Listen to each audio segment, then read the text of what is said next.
Depuis 10 ans, il y a une augmentation très impressionnante des olim occidentaux.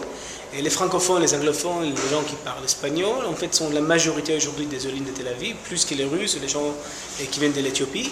Et pour cela, la ville reconnaît leur contribution énorme à la société, à la culture, et aussi leurs challenges qui sont différents que l'ALIA traditionnelle.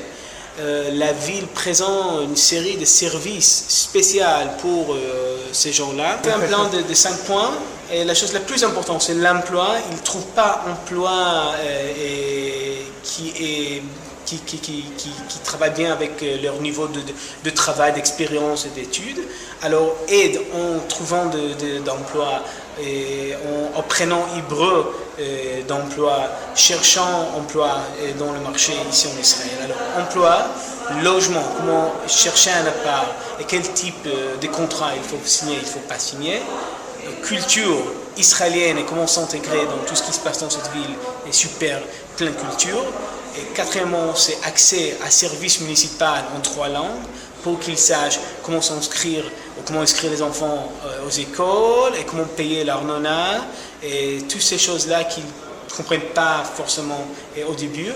Et la 5 chose qui est très très très touchant, ils ont très envie d'avoir un rôle dans la communauté ici à Tel Aviv, et de bénévolat, de faire des choses avec la communauté. Ils viennent très sionistes, très passionnés et on fait beaucoup de choses pour les intégrer aussi dans le cadre des gens qui font pour la ville.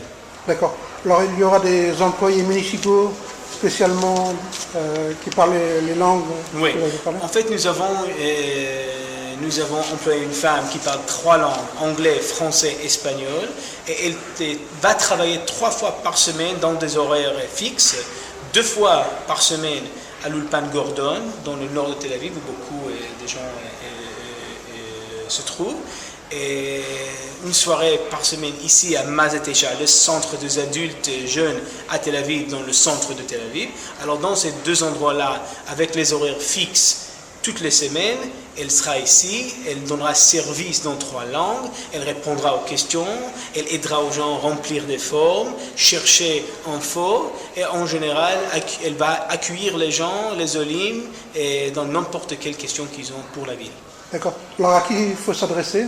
Alors pour avoir service, pour recevoir les petits bouquins de la ville en français, pour comprendre tout ce qui se passe, avoir des infos, il faut écrire à telaviv.olim, @gmail.com. Sandy ou moi, on va répondre aux questions et donner des horaires qu'on peut nous adresser ici, dans le Pan Gordon, et pour avoir beaucoup plus d'accueil.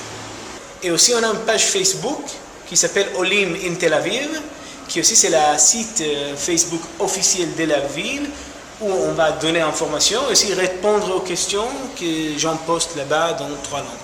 Merci Ethan. Merci.